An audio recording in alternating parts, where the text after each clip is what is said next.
Getting the exposure perfect is an important part of shooting great photographs. Even though you might be able to use a computer to try and compensate for bad exposure after the fact, there's just no substitute for getting it right in the camera.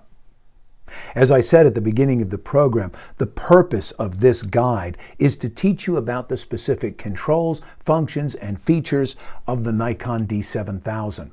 So we're not going to get sidetracked into discussing the general principles of exposure that would apply to every SLR. If you want to learn about shutter speed, aperture, ISO, and metering, and how they interact to affect the camera's exposure, I suggest you watch the Magic Lantern DVD called Great Photos with Your Digital SLR. There are 9 different settings on the mode dial, which I like to divide into 4 sections. The 2 automatic modes, the scene modes, the 2 customizable user modes that we discussed earlier, and the 4 advanced modes.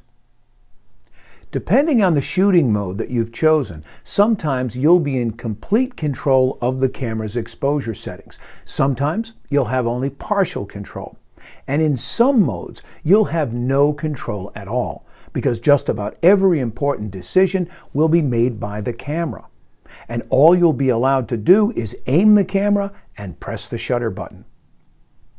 The 2 automatic modes are auto and auto with flash off. With these 2 modes, the D7000 will automatically adjust all of the camera's settings for you. Essentially, they are both the same mode, except that with this one, the flash will never fire, no matter how dark the lighting conditions are. Next, the scene position of the mode dial actually functions a little differently than the other modes, because it's not really a shooting mode at all. This setting allows you to choose from a list of 20 other scene modes by rotating the main command dial. They're well labeled, so I won't cycle through them all. Now, judging by the names of these modes, they might sound like they would be perfect for certain shooting situations. But what you need to understand is that all of the scene modes are really just different variations of putting the camera on auto, and they're really only useful if you want to take snapshots. Not only do the scene modes take charge of the exposure settings, they also override many of the other custom settings on the camera, including the white balance, picture control, the flash mode, the metering mode, and much more. Now, as you get started using your new D7000, go ahead and use the automatic modes, or the scene modes if you're a novice photographer. But please do it with the idea in mind that you're going to try and move beyond those modes, just as soon as you can.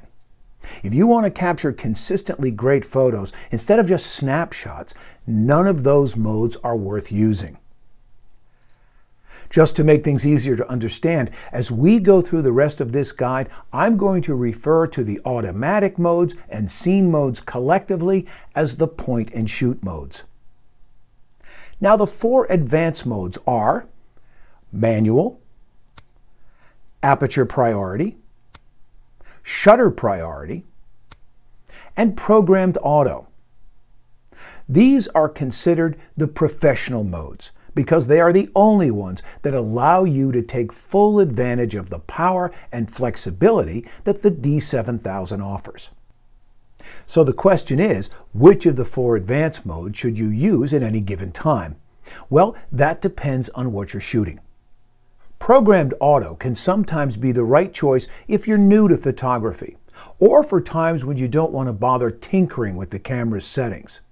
In this mode, the D7000 will do a lot of the thinking for you, but you'll still be able to control the white balance, the metering mode, the focus mode, and other custom settings yourself.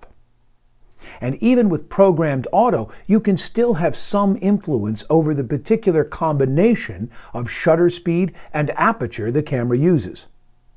If you rotate the main command dial either direction, you can pick a different combination of settings. An asterisk will appear next to the P to remind you that you have modified the default setting.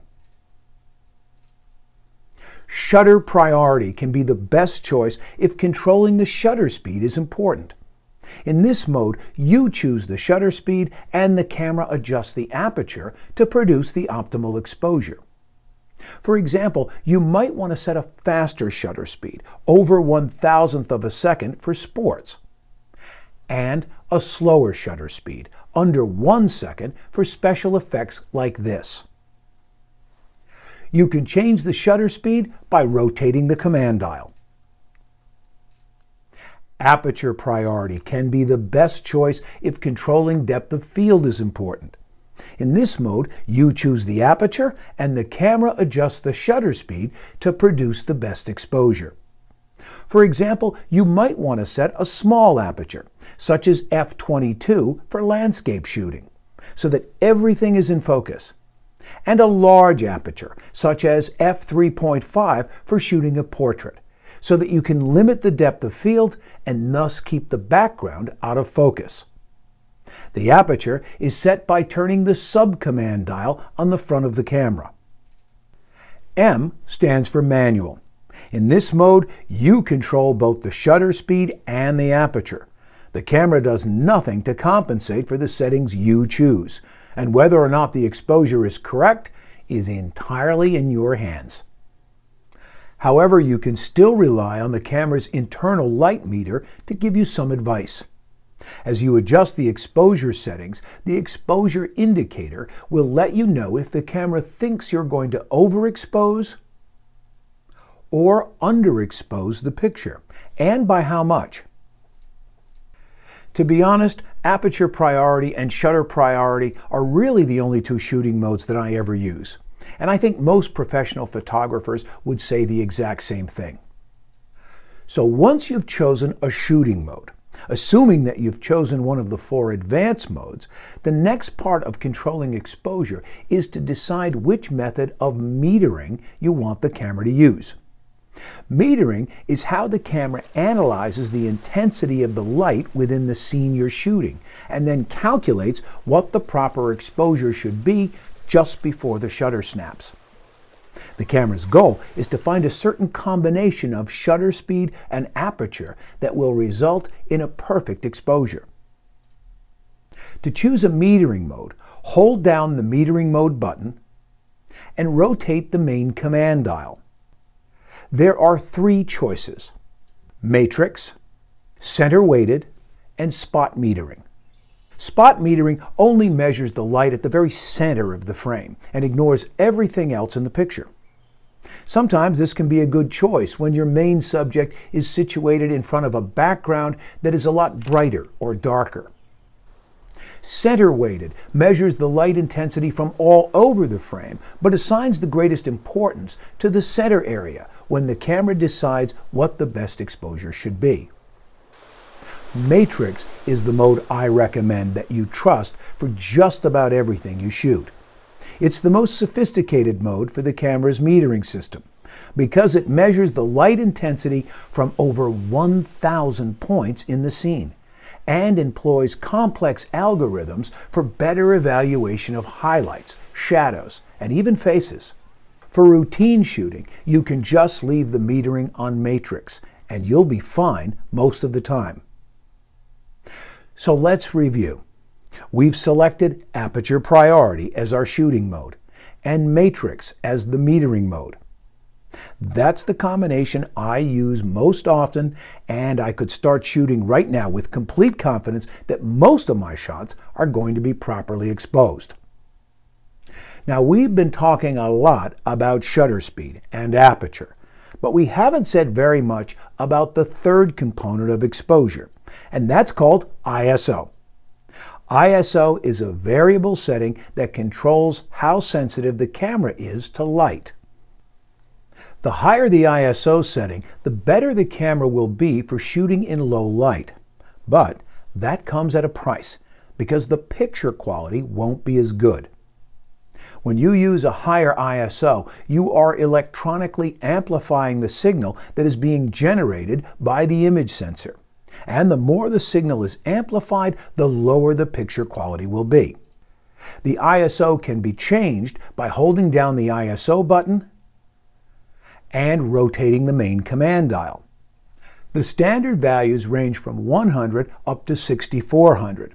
And if you continue beyond 6400, you'll see high 0.3, which equals about ISO 8000.